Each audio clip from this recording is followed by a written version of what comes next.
প্রিয় শিক্ষার্থীবৃন্দ, diploma in engineering শিক্ষাক্রমের আজকের অনলাইন লাইভ ক্লাসে সবাইকে জানাই স্বাগতম। আমি Mohammad Abbas Ali, instructor non tech পদার্থ, রংপুর পলিটেকনিক ইনস্টিটিউট, রংপুর। আজকের আলোচনার বিষয় ফিজিক্স 2, মানে তৃতীয় পর্বের শিক্ষার্থীদের জন্য ফিজিক্স 2, বিষয় কোড 65922, অধ্যায় 9, ইলেকট্রন, ফোটন এবং তেজস্ক্রিয়তা। এটা প্রথম অংশ। এই অধ্যায় 9কে দুই ভাগে ভাগ করা হয়েছে, দুইটা লেকচারে শেষ করব। আজকে তার প্রথম অংশ পড়ব। তোমরা কি আমাকে শুনতে পাচ্ছ? যদি শুনতে না পারো কমেন্ট করে জানাও। আর আজকের ক্লাসের উপর যদি কোনো প্রশ্ন থাকে সেই প্রশ্নগুলি তোমরা করবে। ক্লাস শেষে ইনশাআল্লাহ সেই প্রশ্নগুলোর জবাব দেব।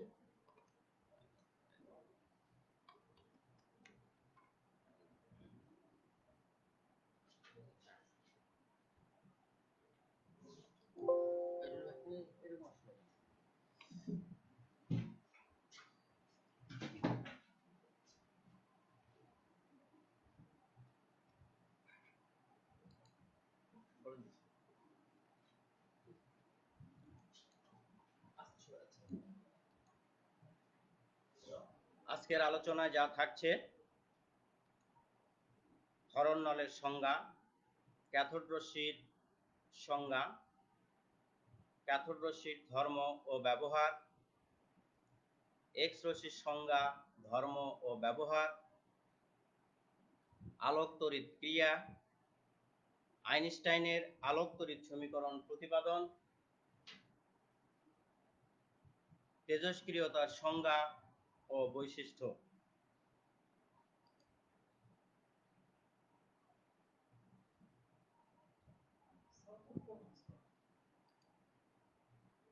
গ্যাসের বিদ্যুৎ পরিবহন।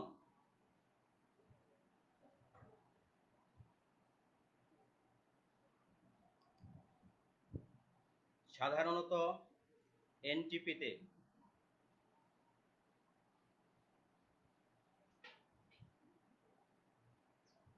ম্যাডাম, হ্যালো, আচ্ছা, হেডফোন লাগালাম ম্যাডাম। আচ্ছা আচ্ছা, থ্যাংক ইউ। জি, থ্যাংক ইউ। আস্তে শোনা যাচ্ছে। গ্যাসের বিদ্যুৎ পরিবহন। সাধারণত এনটিপিতে গ্যাসের মধ্য দিয়ে বিদ্যুৎ প্রবাহিত হয় না, কিন্তু যদি অল্প দৈর্ঘ্যের গ্যাস স্তরের দুই প্রান্তে উচ্চ বিভব প্রয়োগ করা হয় তবে গ্যাসের মধ্য দিয়ে বিদ্যুৎ প্রবাহিত হয়। আয়ন তৈরি করে এ প্রক্রিয়ায় বিদ্যুৎ প্রবাহিত হয়। আবার চাপ সাধারণ চাপের চেয়ে যদি অত্যন্ত কমানো হয় তাহলেও গ্যাসের মধ্য দিয়ে বিদ্যুৎ প্রবাহিত হয়। ক্ষরণ নল।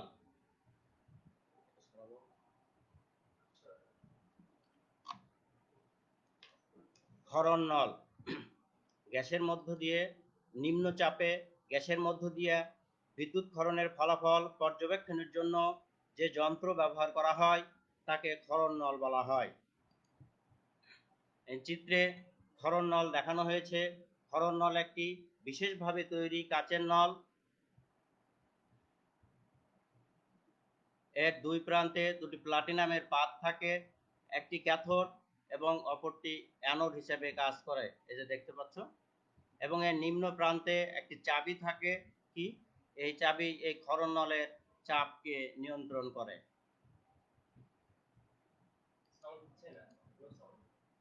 ক্যাথোড রশ্মি।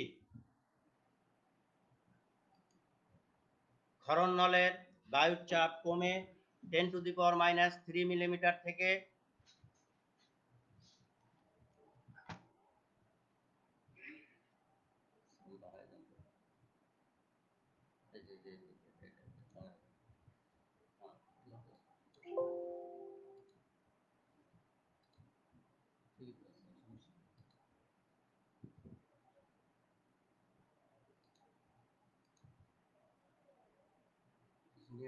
সরে নিয়েছিলেন কেন?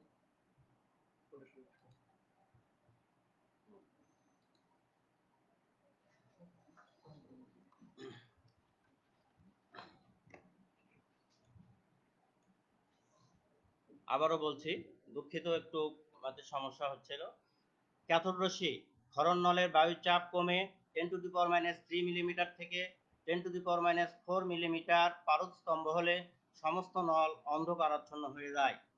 তখন অদৃশ্য রশ্মি ক্যাথোড থেকে নির্গত হয়ে কাঁচ নলের গায়ে প্রতিপ্রভার সৃষ্টি করে।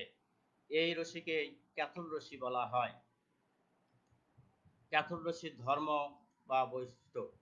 ক্যাথোড রশ্মি সরল পথে গমন করে।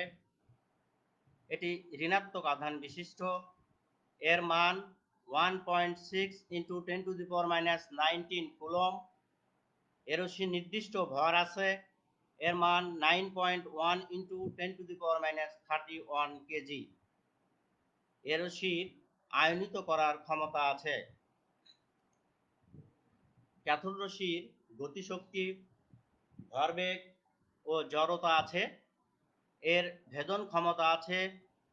এর রশ্মি প্রতিপ্রভার সৃষ্টি করে। ক্যাথোড রশ্মি ক্যাথোড থেকে অভিলম্বভাবে নির্গত হয়। এর রশ্মি পরস্পরকে বিকর্ষণ করে। ক্যাথোড রশ্মি কোনো বস্তুর উপর পড়লে তাপ উৎপন্ন হয়। এর রশ্মি তড়িৎ ও চৌম্বক ক্ষেত্র দ্বারা বিচ্যুত হয়।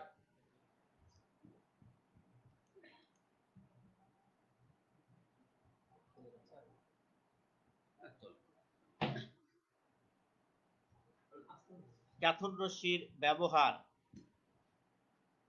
ক্যাথোড রশ্মি সাধারণত ইলেকট্রনের ভর, আধান এবং ইএম নির্ণয়ের ক্ষেত্রে ব্যবহৃত হয়। ক্যাথোড রশ্মির সাহায্যে ইলেকট্রনের আধান, ভর এবং আপেক্ষিক আধান অর্থাৎ ইএম নির্ণয় করা যায়। রঞ্জন রশ্মি বা এক্স রে উৎপাদনে ক্যাথোড রশ্মি ব্যবহার করা হয়। আয়ন সৃষ্টির কাজে ক্যাথোড রশ্মি ব্যবহার করা হয়। প্রতিপ্রভা তৈরিতে ক্যাথোড রশ্মি ব্যবহৃত হয়। এক্স রে বা রঞ্জন রশ্মি। 1895 সালে বিজ্ঞানী রঞ্জেন পর্যবেক্ষণ করেন যে দ্রুতগতি সম্পন্ন ইলেকট্রন কোনো ধাতুকে আঘাত করলে তা থেকে উচ্চ ভেদন ক্ষমতা সম্পন্ন অজানা প্রকৃতির এক প্রকার বিকিরণ উৎপন্ন হয়। এই বিকিরণকে বলা হয় এক্স রে বা রঞ্জন রশ্মি। এক্স রে ধর্ম। এক্স রেও আলোর ন্যায় সরল পথে গমন করে। এটি অত্যাধিক ভেদন ক্ষমতা সম্পন্ন। এক্স রে একটি তড়িৎ চুম্বক তরঙ্গ।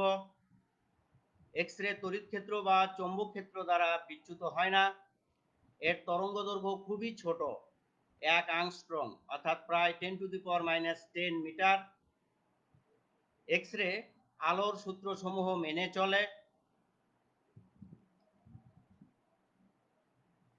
এক্স রে ফটোগ্রাফিক প্লেটের উপর এর প্রতিক্রিয়া আছে। এর আয়নায়ন ক্ষমতা আছে। ইহা জীবন্ত কোষকে ধ্বংস করে। ইহা আধান নিরপেক্ষ। এক্স রে বা রঞ্জন রশ্মির ব্যবহার।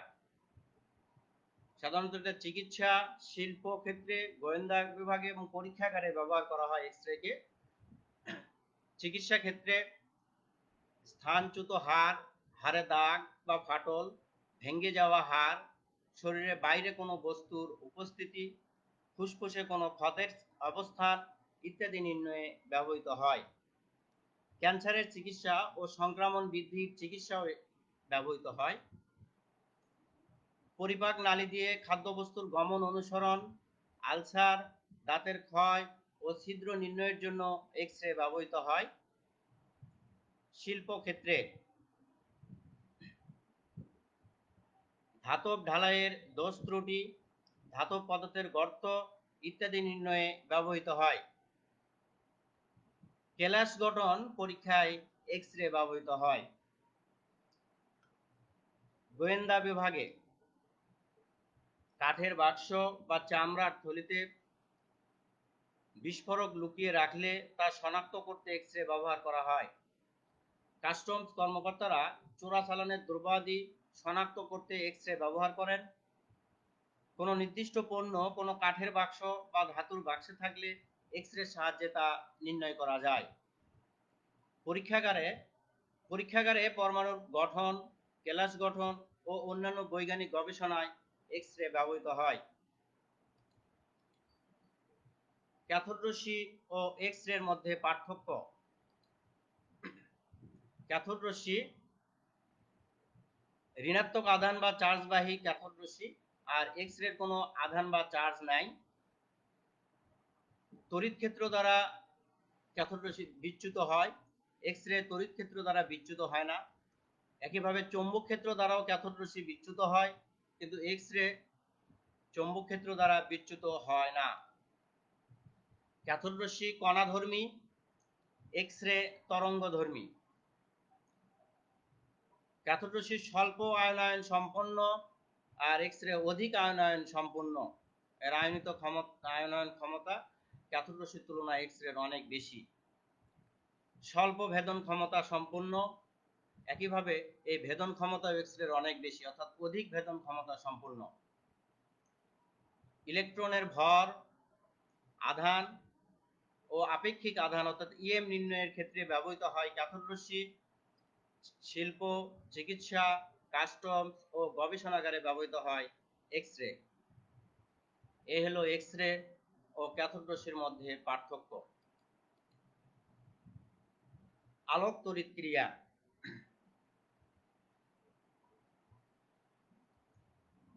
বিখ্যাত বিজ্ঞানী আলবার্ট আইনস্টাইন এই আলোক তড়িৎ ক্রিয়া ব্যাখ্যা করেন এবং সমীকরণ প্রদান করেন। আলোক তড়িৎ ক্রিয়াটা হলো যে কোনো ধাতব পাতের উপরে নির্দিষ্ট কম্পাঙ্ক ও তরঙ্গ দৈর্ঘ্যের আলোক রশ্মি আপতিত হলে ধাতব পাত হতে ইলেকট্রন নির্গত হয় তথা বিদ্যুৎ উৎপন্ন হয়। এই ঘটনাকে বা একেই বলা হয় আলোক তড়িৎ ক্রিয়া। আর এই প্রক্রিয়ায় যে ইলেকট্রন নির্গত হয় সেই নিশ্চিত ইলেকট্রনকে বলা হয় ফটো ইলেকট্রন। এই যে আইনস্টাইনের আলোক তড়িৎ সমীকরণ, এ অধ্যায়ের একটা অত্যন্ত গুরুত্বপূর্ণ এই প্রশ্ন, আইনস্টাইনের আলোক তড়িৎ সমীকরণ। এটা পরীক্ষায় প্রায় দেখা যায়, পরীক্ষায় এসেছে। তোমরা একটু মনোযোগ সহকারে দেখো যে মনে করি এইচ নিউ শক্তি সম্পূর্ণ কোনো ফোটন কণা, এই যে এইচ নিউ শক্তি সম্পূর্ণ কোনো ফোটন কণা একটি ফোটন ধাতব পাতের উপর আপতিত হয়। ফলে এই ধাতব পাতের পরমাণুর সাথে এই আপতিত ফোটনের একটি স্থিতিস্থাপক সংঘর্ষ হবে। এই সংঘর্ষের ফলে ধাতব পাতের পরমাণু এই ফোটনের শক্তি শোষণ করবে এবং এই শক্তিটি দুইভাবে ব্যয়িত হবে। শক্তির একটি অংশ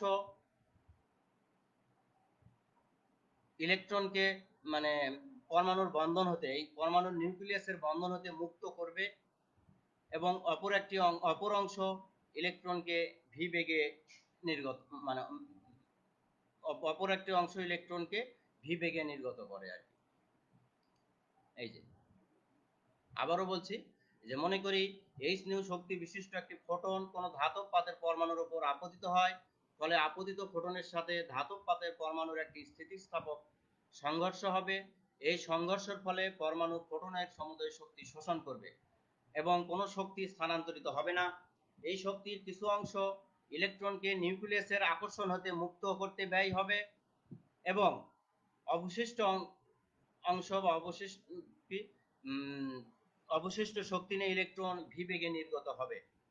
এখন ইলেকট্রনের ভর এম হলে গতিশক্তি হবে হাফ এম ভি স্কোয়ার এবং ইলেকট্রনকে মুক্ত করতে ব্যয়িত শক্তি যদি ডাব্লিউ হয়, তবে শক্তির নিত্যতা সূত্র অনুসারে আমরা পাই এই যে এইচ নিউ মোট শক্তি, এটাকে দুইভাবে ব্যয়িত হয়েছে। একটি হাফ এম ভি স্কোয়ার বেগে ইলেকট্রন নির্গত হচ্ছে, অপরটি ইলেকট্রনকে নিউক্লিয়াসের বন্ধন হতে মুক্ত করতে ব্যয়িত শক্তি ডাব্লিউ, বা হাফ এম ভি স্কোয়ার সমান সমান এইচ নিউ মাইনাস ডাব্লিউ। এখন যদি ইলেকট্রনের বন্ধন শক্তি ন্যূনতম হয়, অর্থাৎ এই ইলেকট্রনের বন্ধন শক্তি যদি খুবই কম হয়, সবচেয়ে যখন কম হবে তখন গতি শক্তি সবচেয়ে বেশি হবে, কারণ শক্তির আমরা জানি শক্তির নিত্যতা সূত্র থেকে শক্তির সৃষ্টি বা নাশ নাই, শুধু স্থানান্তর হয় মাত্র। তাহলে এখানে যদি ইলেকট্রনকে মুক্ত করতে খুব কম শক্তি লাগে, সবচেয়ে কম শক্তি লাগে, তাহলে এই গতি শক্তি হবে সর্বোচ্চ। এটাই বলা হচ্ছে যে এখন ইলেকট্রনের বন্ধন শক্তি যদি ন্যূনতম হয় অর্থাৎ ডাব্লিউ নট ধরা হয়েছে, হলে গতি শক্তি সর্বাধিক হবে। গতি শক্তি হবে তখন half M V square max বা ম্যাক্সিমাম হবে। তখন সমীকরণ 1 হতে আমরা লিখতে পারি যে half M V square max সমান সমান H nu minus W naught. এখানে সমীকরণ 1 অর্থাৎ হাফ এম ভি স্কোয়ার সমান এইচ নিউ মাইনাস ডাব্লিউ, এবং সমীকরণ 2 half M V square V max square equal H nu minus W naught. এই দুই সমীকরণ দুটাকেই বলা হয় আইনস্টাইনের আলোক তড়িৎ সমীকরণ।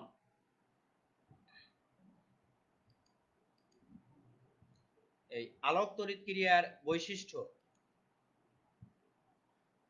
আলোক রশ্মি আপতিত হওয়ার সাথে সাথে আলোক তড়িৎ ক্রিয়া আরম্ভ হয় এবং আলোক রশ্মির আপতন বন্ধ হওয়ার সাথে সাথে এই ক্রিয়া বন্ধ হয়, অর্থাৎ এ একটি তাৎক্ষণিক ঘটনা। প্রত্যেক ধাতু হতে ইলেকট্রন নির্গমনের জন্য আপতিত রশ্মির একটি ন্যূনতম কম্পাঙ্ক থাকে, যার নাম সূচন কম্পাঙ্ক। বিভিন্ন ধাতুর ক্ষেত্রে সূচন কম্পাঙ্ক বিভিন্ন।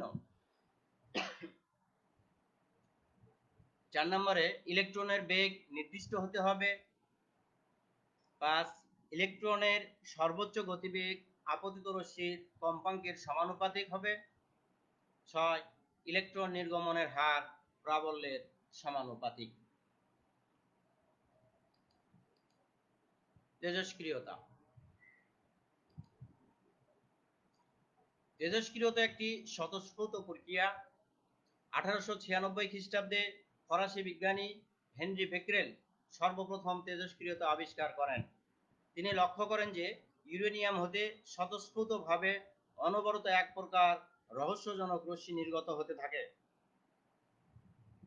যে সকল পদার্থের পারমাণবিক সংখ্যা 82 এর অধিক, সাধারণত তাদের ক্ষেত্রে এই প্রক্রিয়া ঘটে থাকে। ইউরেনিয়াম, রেডিয়াম, থরিয়াম, পোলোনিয়াম ইত্যাদি তেজস্ক্রিয় পদার্থের উদাহরণ। সংজ্ঞা: তেজস্ক্রিয় পদার্থ হতে স্বতঃস্ফূর্তভাবে অবিরাম এক রহস্যময় রশ্মি নির্গত হয়। এই হওয়ার ঘটনাকে বা এই প্রক্রিয়াকে বলা হয় তেজস্ক্রিয়তা। তেজস্ক্রিয়তার বৈশিষ্ট্য: যে সকল মৌলের পারমাণবিক সংখ্যা 82 এর অধিক, সে সকল পদার্থ তেজস্ক্রিয়তা প্রদর্শন করে। তেজস্ক্রিয়তা একটি স্বাভাবিক ও স্বতঃস্ফূর্ত ঘটনা। তাপমাত্রা বা চাপের পরিবর্তন বা পারিপার্শ্বিক কোনো বিকিরণ, বিদ্যুৎ বা চৌম্বক ক্ষেত্র বা বাহ্যিক যে কোনো বল তেজস্ক্রিয়তাকে প্রভাবিত করতে পারে না।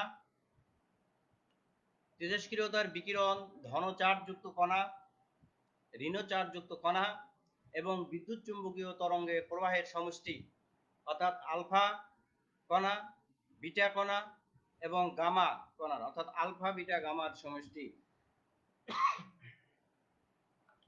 ইহা একটি নিউক্লিয় ঘটনা। তেজস্ক্রিয়তার ফলে নতুন মৌলের সৃষ্টি হয়।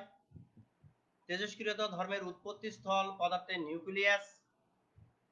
জীবন্ত কোষের পক্ষে তেজস্ক্রিয় বিকিরণ ক্ষতিকর।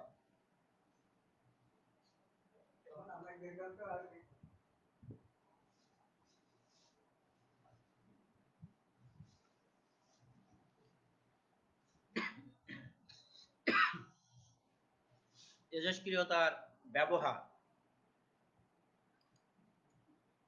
তেজস্ক্রিয়তা চিকিৎসা ক্ষেত্রে ব্যবহৃত হয়। ইহা কৃষি ক্ষেত্রে ব্যবহৃত হয়। ইহা শিল্প ক্ষেত্রে ব্যবহৃত হয়। ইহা রাসায়নিক বিক্রিয়া সংগঠনে ব্যবহৃত হয়। এটি নতুন মৌল সংশ্লেষণে ব্যবহৃত হয় এবং এটি তেজস্ক্রিয় প্রদর্শক হিসেবেও ব্যবহৃত হয়।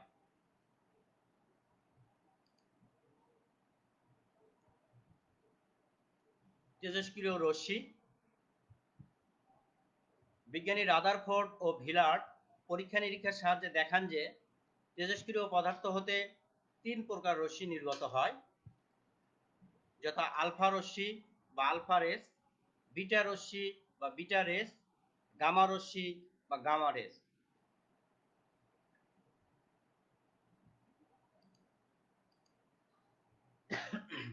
এখন আমরা আলফা, বিটা, গামা এই এদের বৈশিষ্ট্য, ধর্ম বা বৈশিষ্ট্যগুলো আমরা দেখব।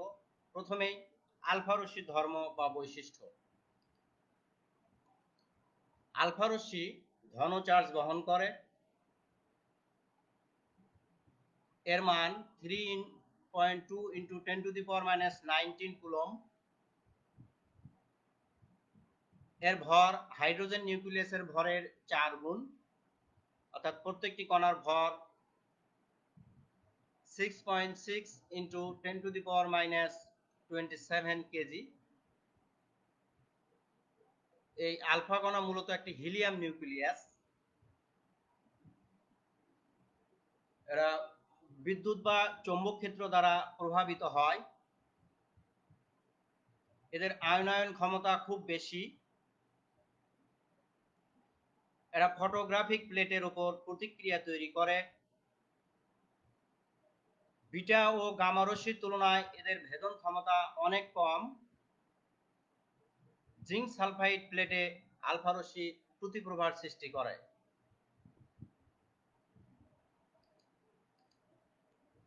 বিটা রশ্মির ধর্ম। বিটা রশ্মি ভর আছে, এর ভর একটা ইলেকট্রনের ভরের সমান, অর্থাৎ 9.1 × 10⁻31 কেজি। এই বিটা রশ্মি ঋণাত্মক চার্জ বহন করে, অর্থাৎ এর চার্জের মান একটি ইলেকট্রনের চার্জের সমান 1.6 × 10⁻19 কুলম্ব। ফটোগ্রাফিক প্লেটের প্রতিক্রিয়া সৃষ্টি করে।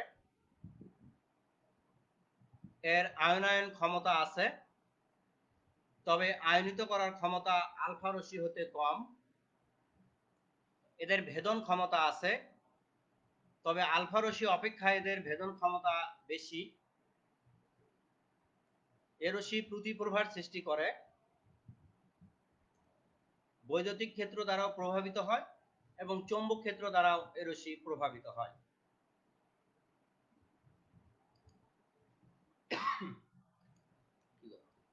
গামা রশ্মির ধর্ম বা বৈশিষ্ট্য। গামা রশ্মি অতি ক্ষুদ্র তরঙ্গদৈর্ঘ্যের বিদ্যুৎ চৌম্বকীয় তরঙ্গ। এর কোনো ভর নেই, এর কোনো চার্জ নেই। গামা রশ্মির তরঙ্গদৈর্ঘ্য দৃশ্যমান আলোকের তরঙ্গদৈর্ঘ্যের তুলনায় অনেক কম। এর বেগ আলোর বেগের সমান, অর্থাৎ 3 × 10⁸ মিটার/সেকেন্ড। চৌম্বক ও বৈদ্যুতিক ক্ষেত্র দ্বারা এটা প্রভাবিত হয় না। এরা ফটোগ্রাফিক প্লেটে প্রতিক্রিয়া সৃষ্টি করে। এ রশ্মির আয়নায়ন ক্ষমতা আছে, এই ক্ষমতা আলফা এবং বিটা রশ্মির তুলনায় অনেক কম। এর ভেদন ক্ষমতা আছে, আলফা ও বিটা রশ্মির তুলনায় এর ভেদন ক্ষমতা অনেক বেশি। গামা রশ্মি আলোর সূত্রসমূহ মেনে চলে, অর্থাৎ এই গামা রশ্মির প্রতিফলন, প্রতিসরণ, ব্যতিচার, অপবর্তন ইত্যাদির আলোকীয় ধর্ম আছে।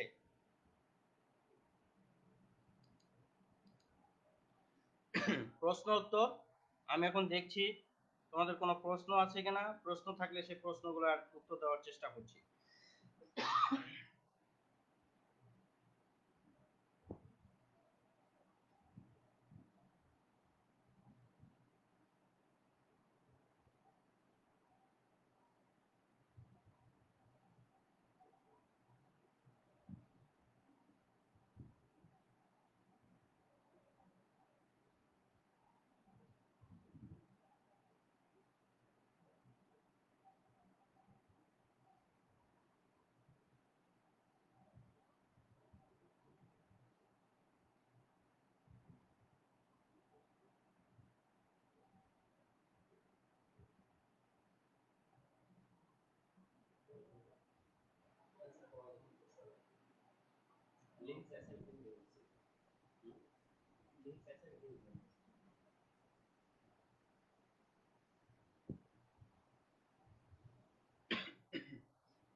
হ্যাঁ, তেমন কোনো প্রশ্ন পাচ্ছি না আমি উত্তর দেওয়ার মতো। তো এখন কিছু বাড়ির কাজ দিচ্ছি আমি।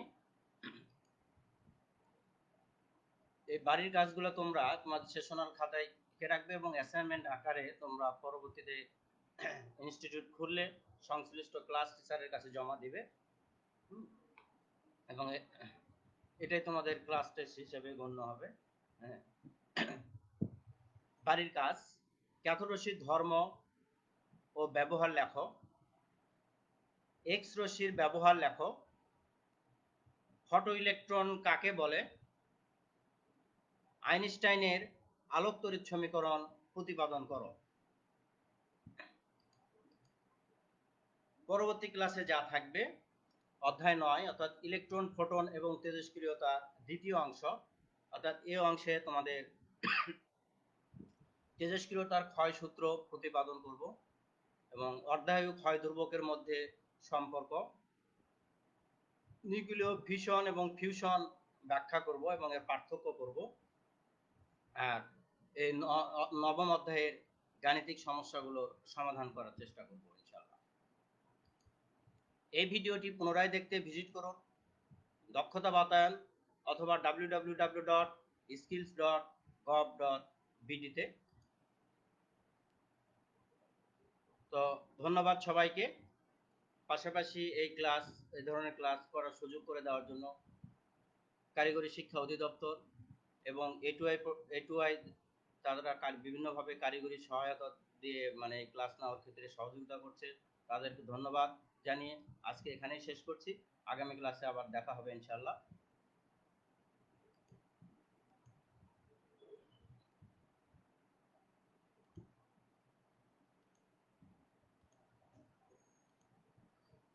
এন্ড লাইভ না, এন্ড লাইভ।